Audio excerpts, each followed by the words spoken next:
a star is born. ఆ టైటిలే చాలా క్యాచీగా ఉంది. And first of all concept ఏంటి, 3 సిగరెట్స్ నోట్లో పెట్టుకోవడం, అదొక్కటే నా మైండ్లో.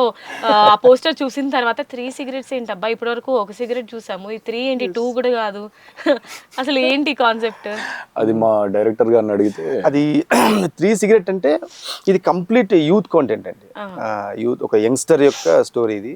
సో ఒక యంగ్స్టర్ ఆ 3 సిగరెట్లు ఎందుకు పర్టికులర్గా అండర్లైన్ చేసామంటే, వాడు ఫ్రెండ్షిప్ని, లవ్ని, సెక్స్ని ఎలా హ్యాండిల్ చేస్తున్నాడు అనే ఒక పాయింట్ ఆఫ్ వ్యూ కోసం ఆ 3 సిగరెట్లని పెట్టాల్సి వచ్చింది. ఒక్కొక్క సిగరెట్ ప్రేమ, స్నేహం, కామం అని ఈ మూడింటిని ఒక యంగ్స్టర్ మైండ్లో వాడు ఎలా హ్యాండిల్ చేస్తున్నాడు ఆ మూడింటిని, దానికోసం పర్టికులర్గా అది పెట్టాం. రైట్. సో ఈ స్టోరీకి ఎందుకు కళ్యాణ్ గారిని మీరు ఎంచుకున్నారు? అండ్ ఇంతకు ముందు చాలా హీరోస్ని మీరు అనుకొని తర్వాత ఫైనల్లీ కళ్యాణ్ గారిని ఫైనల్ చేశారని తెలిసింది, నిజమేనా? కంప్లీట్గా నిజమే.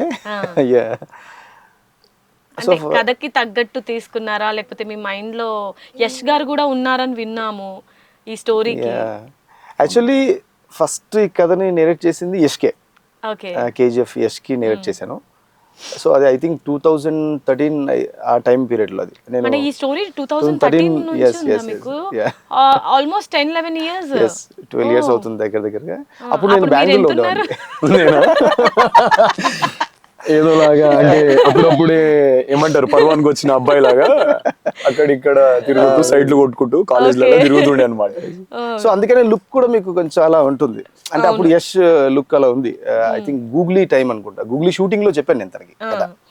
అప్పుడు కృతికర్ బంద హీరోయిన్, తన రిసీవింగ్ అనేది కానీ సూపర్ అందుకున్నా. అందుకే తను సూపర్ స్టార్ అయ్యాడు. మేబీ తను విని చాలా బాగుంది కదా అనుకున్నాం. కాకపోతే అప్పుడున్న యాక్సెస్ లో ప్రొడ్యూసర్స్ యాక్సెస్ లేదు. బెంగళూరుకి నేను కొత్త, చాలా రోజులు ట్రావెల్ అయ్యాం. కానీ అది మెటీరియలైజ్ అవ్వలేదు. ఫైనల్ ఏంటంటే మెటీరియలైజ్ అవ్వలేదు. దాంతో పాటు ఇంకో ప్రేమ్ నన్నపనేని అని ఒక కన్నడ హీరో ఉంటాడు, తనకు కూడా నేరేట్ చేసాం, యష్ కి నేరేట్ చేసాం. బట్ ఫైనల్ గా నేరేట్ అవ్వలేదు, అది మెటీరియలైజ్ అవ్వలేదు అనమాట. సో దాని తర్వాత మళ్ళీ తెలుగుకి వచ్చిన తర్వాత ఇక్కడ వెతుకుతున్న ప్రయాణంలో కళ్యాణ్ని సెలెక్ట్ చేసుకోవాల్సి వచ్చింది. నన్ను ఎలా సెలెక్ట్ చేశారని అడగండి ఫస్ట్. నేను నెక్స్ట్ క్వశ్చన్ అదే, ఎలా సెలెక్ట్ చేసుకున్నారు అసలు? ఆడిషన్ ఏమైనా తీసుకున్నారా? ఆడిషన్ తీసుకోలేదు. కట్అవుట్ చూసి తీసుకున్నారా? హెయిర్ స్టైల్ చూసి తీసుకున్నారా? లేదంటే స్టోరీ చెప్పిన తర్వాత హెయిర్ స్టైల్ పెంచమన్నారా? కొంచెం గ్యాప్ ఇస్తే డైరెక్టర్ ఆన్సర్ ఇస్తారు. తనకి స్టోరీ కూడా చెప్పలేదు. ఇది ఒక కంప్లీట్ ఒక యంగ్స్టర్ కదా అని చెప్పాను కదా. యంగ్స్టర్ ఎలా ఉంటే ఒక లఫ్ ఫుట్ నా కొడుకు, కంప్లీట్ గా ఒక క్యారెక్టర్లెస్ క్యారెక్టర్ అనమాట. వీడికి క్యారెక్టర్ లేదు, వాడికి సెకండ్ మారిపోతూ ఉంటాడు వాడు. అలాంటి ఒక క్యారెక్టర్ అది. Kalyan first time door open చేసుకుని వచ్చిన వెంటనే చూస్తే క్లియర్ కనిపించింది. అంటే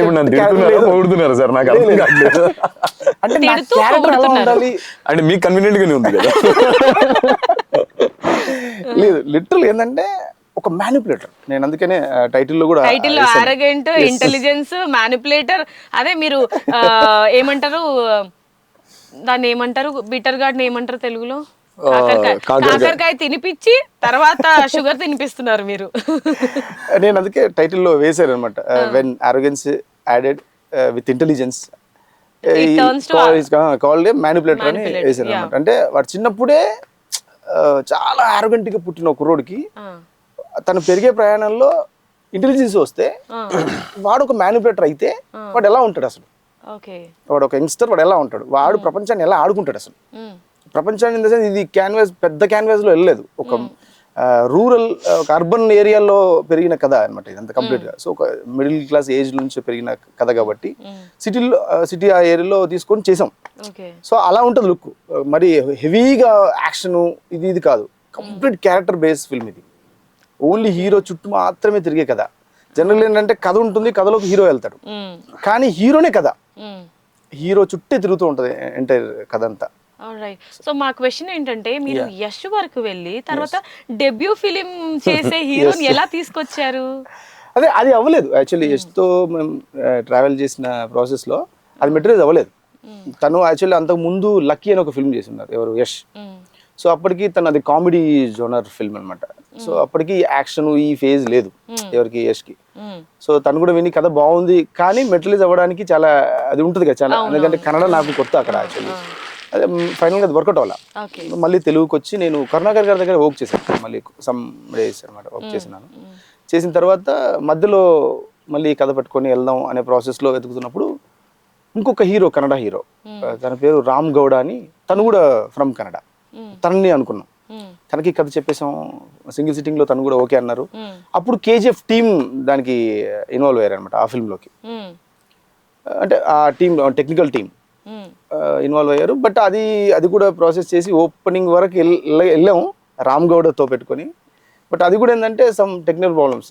ఎలా అంటే టైం కావాలి వాళ్ళకి, సో ఈ టైం అంతా డిలే చేయలేను అని అతన్ని వద్దనుకొని మళ్ళీ ఫైనల్గా కళ్యాణ్ని సెలెక్ట్ చేసాం అనమాట లాస్ట్లో. సో ఈ మూవీ స్టార్ ఈస్ బార్న్ అనేది ఏదైనా మూవీతో రిలేట్ చేయాలి అని అంటే ఏ సినిమాతో రిలేట్ చేయొచ్చు?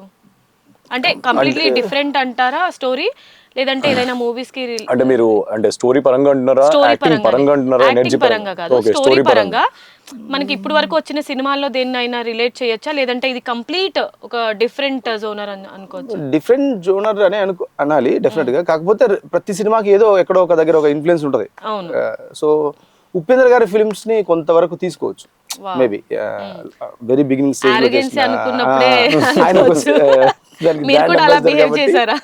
అరోగెంట్ కదా. లేదు, బేసిక్ గా నన్ను ఎవరు చూసినా అరోగెంట్ అనుకుంటారు. సో అనుకునే వాళ్ళకి లేదు, ఇప్పుడు మీరు ఏమనుకుంటారో తెలియదు కదా. బట్ స్టిల్ నేను అరోగెంట్ అని, నేను చాలా I can't control my anger. నేను నా యాంగర్ కంట్రోల్ చేసుకోలేను. ఇప్పుడు కొంచెం మా డైరెక్టర్ గారు నా లైఫ్ లోకి వచ్చిన తర్వాత, అంటే ఈ మూవీ చేసిన తర్వాత కంట్రోల్ చేసుకుంటున్నారు అయితే. అదే ఆయన వచ్చారు కదా నా లైఫ్ లోకి, సో నన్ను గైడ్ చేయడానికి కానీ మిగతా అన్ని విషయాల్లో ఆయన ఉన్నారు నాతో.